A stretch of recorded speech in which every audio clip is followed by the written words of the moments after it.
Hello friends, मैं Nivedita, astrologer, vastu consultant and tarot card reader. आप सबका अपने यूट्यूब चैनल एस्ट्रोवाणी.नेट में तहे दिल से बहुत बहुत स्वागत करती हूँ और आखा तीज की बहुत सारी शुभकामनाएं देती हूँ और इस दिन का लाभ लेने के लिए कहती हूँ, क्योंकि ये बेहद शानदार दिन है। आप अपने और अपनों की सुरक्षा के लिए इस दिन से लाभ ले सकते हैं। आखा तीज का विशेष महत्व हो जाता है। विवाह बंधन को विशेष महत्व दिया जाता है बंधने के लिए, क्योंकि कभी ना खत्म होने वाला ये रिश्ता सदा बरकरार रहे, इसीलिए अनबुध सावे के रूप में जाना जाता है। चैत्र पक्ष की गुड़ी पड़वा, विजयदशमी और गोवर्धन के दिन की तरह ही विशेष महत्व होता है आखा तीज का, क्योंकि अक्षय तृतीया यानी कि अक्षुण्य जो कभी ना खत्म होने वाला कृत्य है, यदि इस दिन किया जाता है तो हमें शुभता प्रदान करता है। तो क्यों ना हम मिलकर इस दिन से लाभ लें और संकल्पबद्ध होकर कृत्य करें कि हम अपने और अपने परिवारों की सुरक्षा हेतु हर वो भरसक कोशिश करेंगे, हर वो सोशल गाइडलाइन फॉलो करेंगे, हर वो सोशल डिस्टेंसिंग मेंटेन करेंगे जो हमें इस संक्रमण से बचाकर आगे ले चले और हम भय मुक्त होकर कार्य कर सके और अपने और अपनों के लिए सुखद स्थितियों को लाने वाले रहे। जी हाँ दोस्तों, क्योंकि विशेष दिन होता है, ज्योतिष शास्त्र में अनबूझ सावे के रूप में इसे जाना जाता है। आप बिना किसी पंचांग देखे जो काम भी इस दिन शुरू करना चाहते हैं बेधड़क शुरू कर सकते हैं। वो आपके लिए शुभकारी और लाभकारी होगा ही होगा, चाहे वो ऑफिस से संबंधित हो, चाहे घर से संबंधित हो, चाहे गाड़ी व्यापार से संबंधित हो, चाहे विवाह से संबंधित हो। कोई भी कार्य जो आप शुभता मानते हैं, शुरू करना चाहते हैं, यदि इस दिन करते हैं तो आपको उससे अक्षुण्य लाभ मिलेगा ही मिलेगा। इसीलिए इस दिन का विशेष महत्व हो जाता है, क्योंकि पौराणिक महत्व इसका बहुत ज्यादा है। ये परशुराम जी के छठे ब्राह्मण के अवतार के रूप में भी जाना जाता है और इस दिन भागीरथी जी को स्वर्ग से गंगा लाने के लिए भी जाना जाता है। सुदामा ने कच्चे चावल भगवान को अर्पण किए थे, इसीलिए चावल पकाने का विशेष महत्व होता है, दान का विशेष महत्व होता है। अन्न की उत्पत्ति भी इसी दिन से मानी जाती है, इसीलिए कहते हैं कि आपको इस दिन बीज जरूर बोने चाहिए। आपकी किचन में हर वो सुंदर बीज होते हैं, चाहे वो धनिया के हो, चाहे वो अजवाइन हो, चाहे वो आपके घर में लेमन के बीज हो, चाहे वो आपके घर में सौंफ हो। ये जो इस तरह की मेडिसिनल बीज हमारे घर में होते हैं, इनको आप इस दिन जरूर बीजारोपण करें। और वैसे भी कहते हैं कि अक्षय तृतीया के दिन जब आप धनिया के बीज बोते हैं तो लक्ष्मी उत्पत्ति, लक्ष्मी प्राप्ति के लिए वो बहुत शुभकारी रहते हैं। लक्ष्मी नारायण जी की कुबेर जी पूजा करते हैं, कुबेर की हम सब पूजा करते हैं धन प्राप्ति के, लेकिन वो स्वयं अक्षय तृतीया के दिन लक्ष्मी नारायण की पूजा करते हैं। तो क्यों ना हम सब मिलकर इस दिन लक्ष्मी नारायण की पूजा करें, अर्चन करें और मंत्रों का उच्चारण करें। द्रौपदी जी को भी अक्षय पात्र कृष्ण जी ने इसी दिन दिया था, जिसके अंदर कभी भी खाना खत्म नहीं होगा, ऐसा वरदान दिया था। जी हाँ, इसीलिए कहते हैं कि आप पात्र जरूर खरीदें। आप अपने घर के अंदर ऐसा कोई भी जरूरत का पात्र लेकर आए जिसके अंदर आप नित्य भोजन संबंधी कार्य करें, और जब आप उनको करते हैं तो वो आपको शुभता प्रदान करते हैं, आरोग्यता प्रदान करते हैं। भगवान को लगातार इस तिथि से 21 दिन तक चंदन चढ़ाने का विशेष महत्व होता है और चंदन जब हम उन्हें समर्पित करते हैं, उनको समर्पण करने के पश्चात अपने मस्तक पर, गले पर और अपनी एम्ब्लिकल यानी कि नाभि पर जरूर लगाएं। ये हमें हमारे आगे आने वाले जीवन में एक उन्नत स्थिति में लाने वाला कृत्य होता है।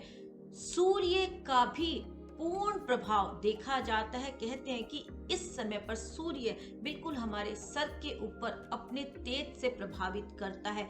सतयुग की शुरुआत भी इसी दिन से मानी जाती है। तो जब ये कोरोना काल चल रहा है, अगर 50 में से 100 में से 10 जने भी किसी सुंदर कृत्य को कर रहे हैं समाज के अंदर, इसके बचाव के लिए अपनी सहायता दे रहे हैं, तो ये सतयुग की शुरुआत ही तो कर रहे हैं। तो क्यों ना हम सब संकल्पबद्ध होकर इस सतयुग की शुरुआत करें, सुंदर कार्य करें, पॉजिटिविटी को स्प्रेड करें। और बांके बिहारी जी के दर्शन भी इसी दिन शुरू होते हैं, उनके चरणों के। तो ये एक सुंदर दिन के रूप में, तिथि के रूप में जाना जाता है। व्यास देव जी ने भी महाभारत की रचना इसी दिन से शुरू की थी, और कहते हैं कि मनुष्य के सामने जब इतनी सारी सुंदर स्थितियां हो तो समझ लेना चाहिए कि इस दिन का विशेष महत्व क्यों है। तो क्यों ना हम एक आम स्थिति में रहते हुए इसे खास बनाएं अपने और अपनों के लिए। आज के दिन हम अपने घर में नव वृक्ष वाटिका लगा सकते हैं, जिससे हमारे हर प्रकार के दुख दारिद्र्य दूर हो जाएं और सुख समृद्धि जागृत हो। आप अपने घर में बीजारोपण जरूर करें, आप अपने घर में वृक्ष जरूर लगाएं। और वैसे भी इस कोरोना काल ने ऑक्सीजन की महत्वता हमें समझा दी है। हमने नेचर को डिस्ट्रॉय किया, नेचर ने हमें डिस्ट्रॉय किया, तो क्यों ना हम अभी भी समझें और बैलेंस करें प्रकृति के साथ, और समझें अपने आप को। इस दिन अपने आप को समझने के लिए ब्रीदिंग एक्सरसाइज जरूर करें। जब आप प्राणों के साथ एकाग्रता ले आते हैं तो फिर आप अक्षुण्यता के साथ जुड़ जाते हैं। वो क्रम जो है वो आपको सुखद स्थितियों में लाने वाला हो जाता है। इसीलिए प्राणायाम जरूर करें और सारे सुंदर कृत्य करते हुए संकल्पबद्ध हों कि हम समाज में सकारात्मकता लाने के लिए सुंदर कार्य करेंगे, क्योंकि तभी तो सतयुग की शुरुआत आप और हम मिलकर कर पाएंगे। वृक्षों को लगाएंगे। अगर बिना किसी लाभ के आप कोई काम नहीं करना चाहते तो चलिए लाभ के साथ ही हम काम करते हैं और अपने 9 के 9 ग्रह हम सुधार लेते हैं, क्योंकि जब जरा सा प्रलोभन हमारे साथ जुड़ जाता है तो फिर हम अपनी स्थिति को उसी अनुसार बेहतर करने वाले हो जाते हैं। अगर हमें चंद्रमा को उन्नत करना है तो आप लॉकडाउन को ध्यान रखते हुए इस दिन शिवलिंग पर दुग्ध अभिषेक जरूर करें। संध्या काल में अपनी चौखट यानी कि दरवाजे के दोनों तरफ चंपा के फूल से अगर आपका उपलब्ध है तो बड़ी आसानी से ले ले, नहीं है तो कोई बात नहीं, किसी तरह का संशय ना ले। और अपने हाथों से ही लोटे के अंदर या चांदी के गिलास में दूध लेकर चौखट पर जरूर आप उसे छिड़के, अपने घर के अंदर लाएं, पूरे घर में छिड़के। चमेली का तेल या तिल का तेल आपके घर में जरूर होगा, या मोगरे का फूल आपके घर में जरूर होगा। इनको लेकर आप अपने मंदिर में हनुमान जी के चरणों में समर्पित करें तो आप अपने मंगल ग्रह को उन्नत कर लेंगे। आप संध्या काल में गुलाब का फूल या गुड़हल का फूल लक्ष्मी माँ के चरणों में जरूर चढ़ाएं, क्योंकि शुक्रवार का दिन और संध्या काल में लक्ष्मी पूजन का विशेष महत्व होता है। और वैसे भी ये अनबूझ दिन है, तो इस दिन जैसे हम वैभव लक्ष्मी का व्रत करते हैं, पूजन पठन करते हैं, उसी तरह से संकल्पबद्ध होकर आप संध्या काल में लक्ष्मी नारायण का पूजन करें और देवी माँ को गुलाब गुड़हल का फूल जरूर चढ़ाएं। सूर्य को सुबह उठकर जल जरूर समर्पित करें, क्योंकि जब हम सूर्य को जल समर्पित करते हैं तो वो हमारे पूरे ऑरा को ही, हमारी आत्मा को ही उन्नत करने के लिए हमें एक सकारात्मकता प्रदान करते हैं। बुद्ध को मजबूत करने के लिए आप दूर्वा गणेश जी को समर्पित करें, और दूर्वा बड़ी आसानी से उपलब्ध हो जाती है। इसलिए लॉकडाउन में रहते हुए भी आप सकारात्मकता पाने के लिए प्रयास कर सकते हैं। गुरुदेव को मजबूत बनाने के लिए आप हल्दी सत्यनारायण भगवान को, लक्ष्मी नारायण को समर्पित करके अपने माथे पर, गले पर और अपनी नाभि पर जरूर लगाएं। शनि देव को मजबूत करने के लिए आप अपने घर से अपने भोजन का दान जरूर करें। जब आप किसी सेवक को भोजन का दान करते हैं, उसके अंदर दूध, दही, चावल कुछ भी हो सकता है, और आपने यदि व्रत किया है और आप दान करते हैं तो समझिए सोने पे सुहागा हो गया, क्योंकि आपने कहीं ना कहीं अपने अंश को समर्पित किया है, अपने लाभ को समर्पित किया है। तो जब आप किसी सेवक को, नीडी पर्सन को इस तरह की चैरिटी करते हैं खाद्य पदार्थों से संबंधित, वो आपको लाभ देने वाली हो जाती है।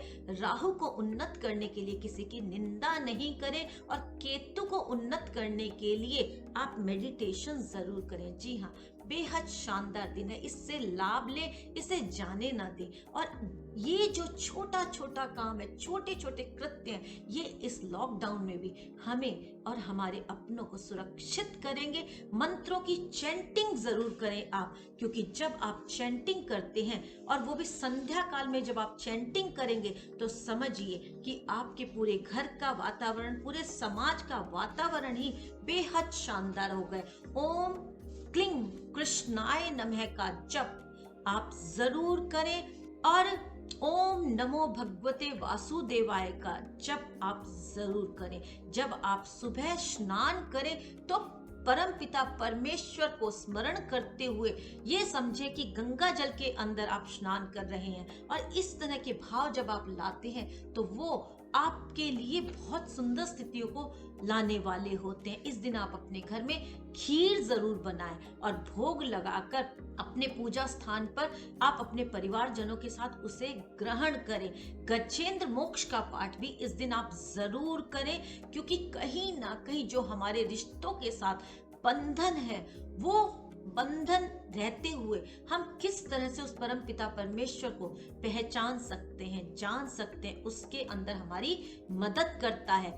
इसीलिए मंत्रों की चैंटिंग का विशेष महत्व हो जाता है। पक्षियों को दाना जरूर डालें, और कहते हैं कि जब पक्षियों को हम बाजरा या किसी भी तरह का दाना डालते हैं, सात धान डालते हैं, तो वो जब उनको लेते हैं तो वो हमारे हर ग्रह को सुंदरता प्रदान करने के लिए सकारात्मकता प्रदान करते हैं, क्योंकि जितनी दूर तक वो पक्षी उड़कर जाते हैं, उतनी ही दूर से वो हमारे लिए प्रॉस्पेरिटी को, समृद्धि को लाते हैं। इसलिए इस दिन का लाभ ले। अपने घर में आप कोई भी छोटा बर्तन यदि है, या आपके पास लॉकडाउन की स्थितियां नहीं है, आप खरीद सकते हैं तो खरीद ले, लेकिन पूरे प्रिकॉशंस के साथ। लॉकडाउन के अंदर बाहर जाना समझदारी नहीं है, इसीलिए जो आपके पास उपलब्ध है, कई बार घरों में नए बर्तन अंदर रखे होते हैं, उन्हें निकाल ले, और उनके अंदर आप खीर बनाएं और पूरे परिवार के साथ ग्रहण करें। बहुत सुंदर दिन है, इसका लाभ ले। बहुत सारी बातें हो गई, उम्मीद करती हूँ आपको जरूर पसंद आई होंगी, और कमेंट के अंदर आप ओम नमो भगवते वासुदेवाय जरूर लिखकर अपने प्यार को प्रदर्शित करेंगे।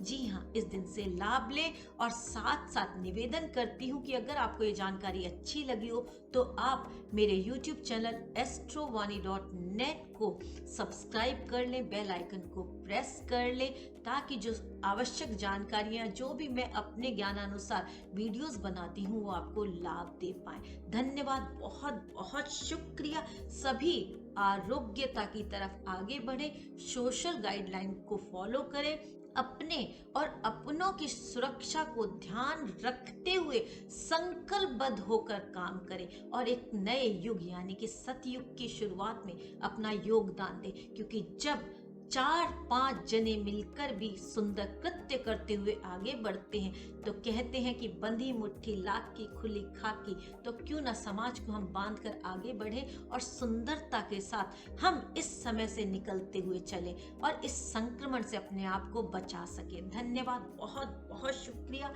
आप सभी का मेरे साथ जुड़ने के लिए।